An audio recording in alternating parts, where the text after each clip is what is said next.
Assalamualaikum warahmatullahi wabarakatuh. Rabbi shrah li sadri wa yassir li amri wahlul 'uqdatam min lisani yafqahu qawli.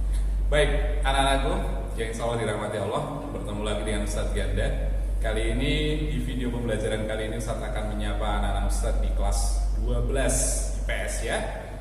Kita nanti akan berdiskusi tentang bab 1, perubahan sosial dalam masyarakat. Baik, ini bisa dilihat teman-teman, ada salah satu foto yang menampakkan bencana alam begitu ya. Nah, apakah ini merupakan suatu gejala perubahan sosial atau berdampak kepada kehidupan sosial? Nah, ini bisa jadi refleksi kita di awal ya. Oke, sebelumnya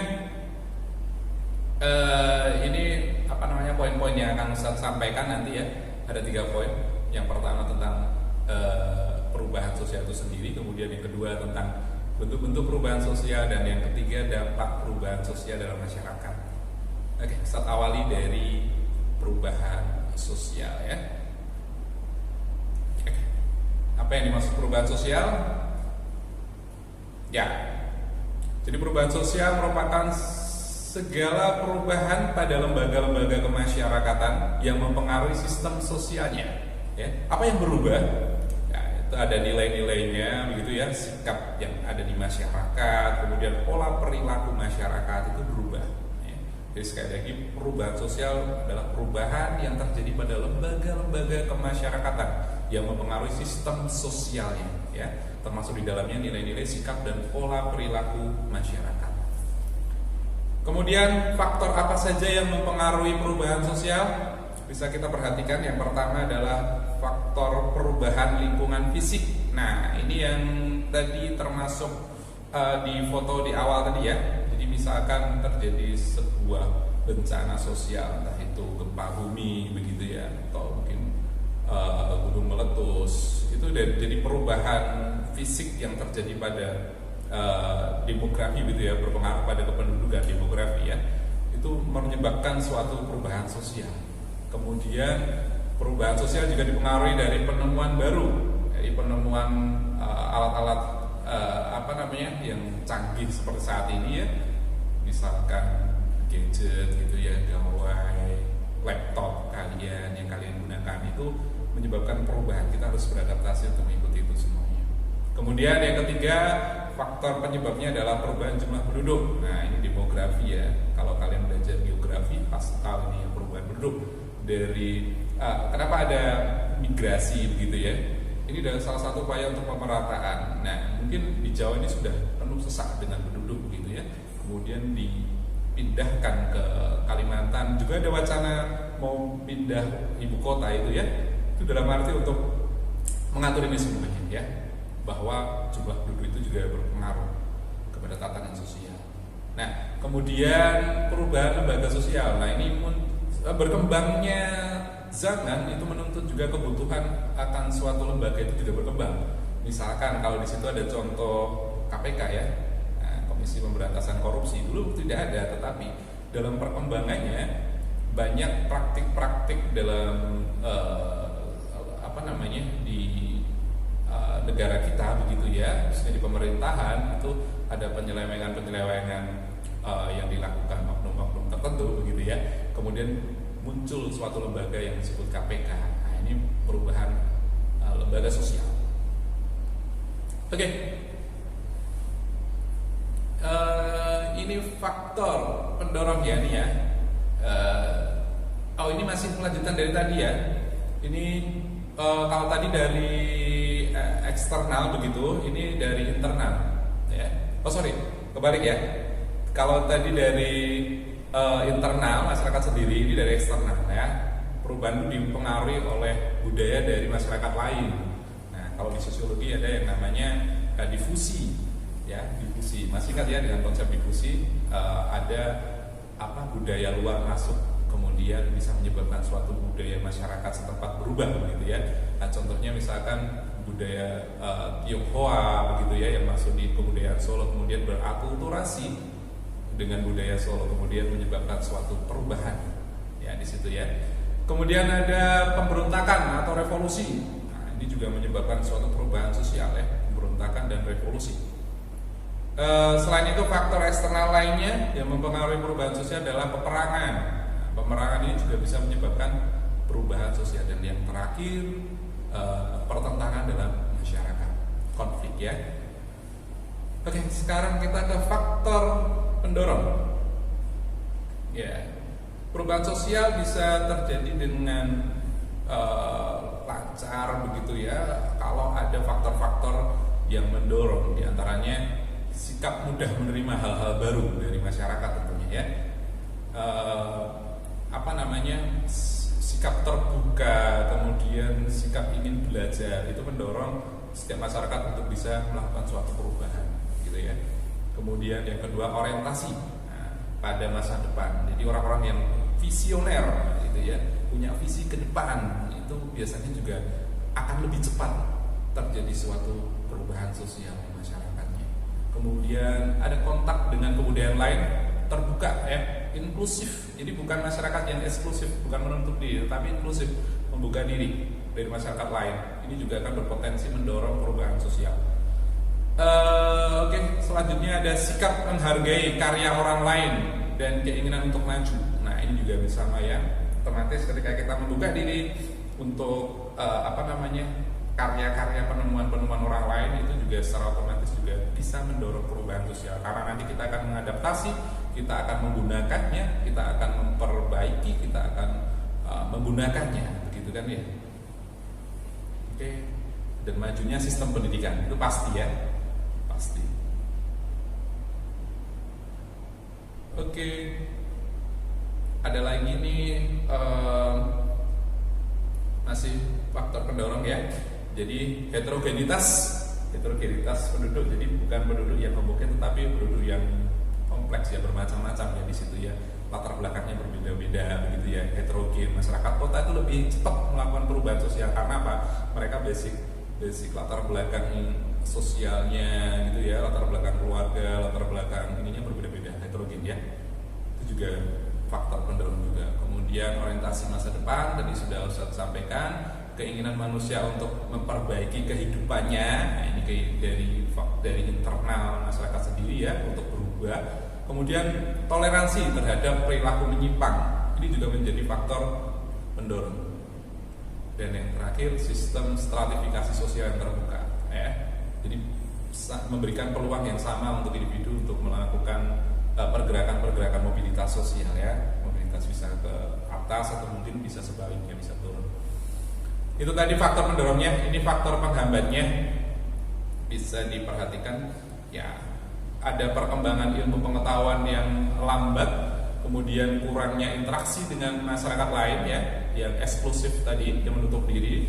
Kemudian ada prasangka terhadap kebudayaan baru yang asing ya. Mikirnya kebudayaan baru nanti akan merusak budayaku, kemudian akan melunturkan budayaku dan sebagainya. Ada prasangka-prasangka itu juga menghambat perubahan sosial. Kemudian ada lagi adat yang kebiasaan yang sulit diubah ya. Kita tahu di Indonesia banyak sekali ya suku-suku yang masih di pedalaman. Sebut saja kayak seperti di Banten itu ya, suku Baduy ya. Suku Baduy juga seperti itu, mereka menolak teknologi begitu ya. Itu juga punya kebiasaan yang sulit diubah karena memang mereka berpegang teguh pada kepercayaan roh nenek moyang mereka begitu ya. Nah, itu juga menghambat perubahan sosial. Kemudian adanya kepentingan yang tertanam kuat dari sebuah kelompok masyarakat ya, atau istilahnya vested interest. Nah, ini juga menjadi sebuah faktor penghambat. Biasanya susah mendapatkan masukan-masukan dari masyarakat lain begitu ya.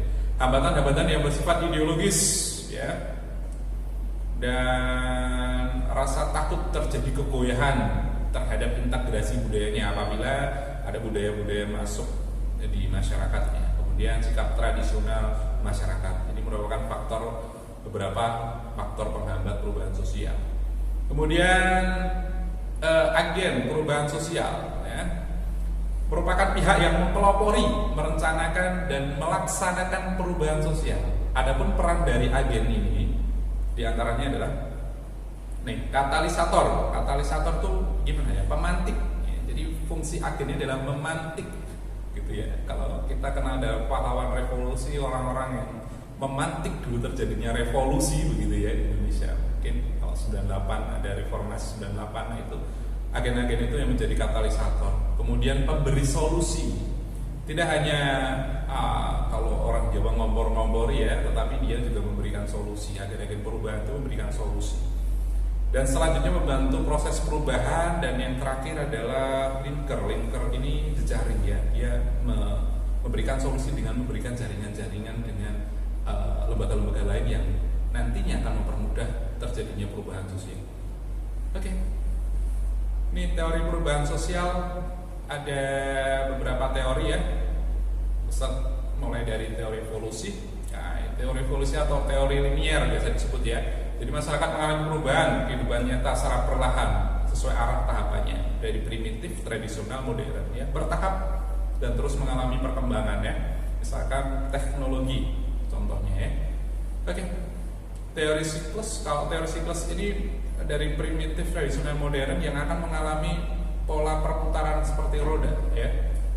Jadi misalkan di satu bidang sebut saja di fashion ya, atau di gaya rambut misalkan. Gaya rambut sekarang kan model klimis ya.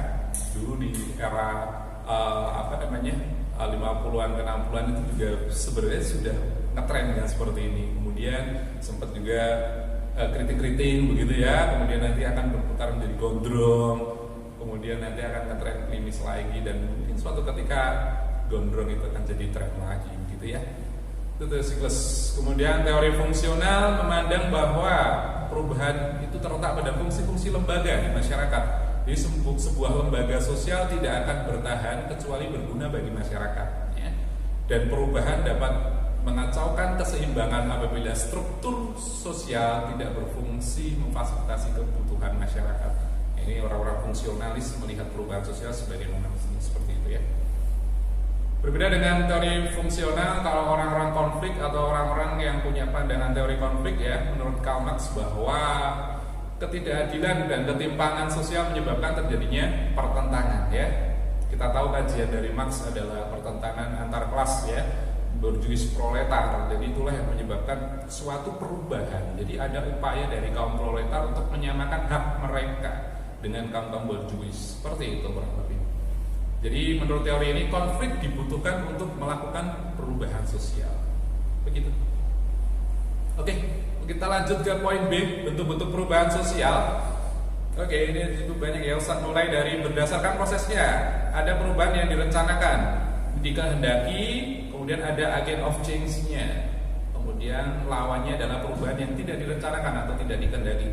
Contohnya bisa dilihat di gambar ya. Kalau perubahan yang direncanakan kayak pembangunan jalan tol dan sebagainya itu ya, itu pembangunan yang direncanakan. Kalau yang tidak direncanakan ya mungkin terjadi bencana tadi ya, kita manusia tidak bisa merencanakan itu ya.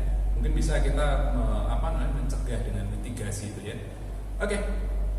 Berdasarkan ukuran perubahannya, ada perubahan kecil yang tidak membawa pengaruh besar atau hanya terjadi pada sebagian orang. Kalau perubahan besar ini mempengaruhi masyarakat secara luas dan mempengaruhi sistem sosial masyarakat. Bisa dilihat di contoh bahwa perubahan kecil misalkan perubahan pada tren tadi ya, gaya rambut dan sebagainya. Kalau perubahan besar kita berbicara tentang kabinet, kita berbicara tentang pemerintahan, itu perubahan besar ya. Kemudian berdasarkan sifat perubahannya, ada perubahan struktural dan perubahan proses. Kalau struktural ini mengubah struktur sosial, yang berubah adalah strukturnya ya. Jadi menyebabkan perubahan dalam lembaga sosial kemasyarakatan. Kalau tadi sempat Ustaz bilang ada ini ya kabinet itu ya, melalui pemilu itu ya, itu perubahan struktural. Ada presiden, menteri ganti begitu ya. Kemudian kalau perubahan proses ini lebih kepada penyempurnaan ya, tidak mendasar. Misalkan kurikulum gitu ya, kurikulum tahun 2013 kemudian direvisi sampai kurikulum 2016 dan sebagainya. Begitu. Kemudian berdasarkan sisi kemajuan dan kemunduran arahnya, ada perubahan progres dan perubahan regres. Perubahan progres itu membawa kemajuan atau perubahan yang diinginkan, tapi sebaliknya regres ini membawa kemunduran dan perubahan yang tidak diinginkan. Ya, contohnya bisa dilihat ya di situ ya. Oke, penggunaan handphone, buku, kemudian ke arah e-book sekarang ya. Nah, itu lebih memudahkan dan sebagainya. Itu bisa didiskusikan nanti ya, progres dan regress. Oke, berdasarkan berlangsungnya, ada perubahan evolusi dan perubahan revolusi. Kalau evolusi itu terjadi dalam waktu yang relatif lama, kemudian rentetan perubahan kecil begitu ya, bertahap seperti itu. Kalau revolusi, perubahan yang secara cepat terjadi pada dasar pokok kehidupan masyarakat ya. Kalau tadi revolusi sudah contohkan reformasi, kalau evolusi mungkin secara bertahap ya. Repelita kalau dulu ya, rencana pembangunan 5 tahun bertahap. Oke, itu evolusi. Sekarang terakhir dampak ya. Jadi perubahan sosial di masyarakat itu memiliki dampak teman-teman ya, dampak positif dan dampak negatif. Dampak positifnya apa? Bisa dilihat sini ya, ada efisiensi dalam kehidupan masyarakat, modernisasi pasti, kesejahteraan masyarakat meningkat, integrasi, kemudian reorganisasi dan transformasi politik. Ya, ini dampak-dampak positif yang ditimbulkan dari perubahan sosial. Nah sebaliknya, perubahan sosial juga berdampak negatif. Di antaranya adalah disorganisasi, ya, culture shock, ya, jadi guncangan budaya. Mungkin suatu masyarakat belum siap untuk menerima suatu perubahan sosial, sehingga mereka menerima suatu guncangan karena budayanya itu tidak sama atau mungkin tidak sejenis dengan budaya yang masuk dari luar, gitu ya. Itu culture shock. Kemudian culture-nya, kalau culture-nya betul-betul sudah tertinggal budayanya ini ya.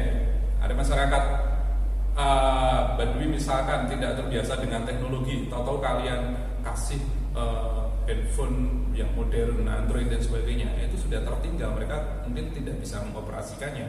Itu sudah culture lag ya.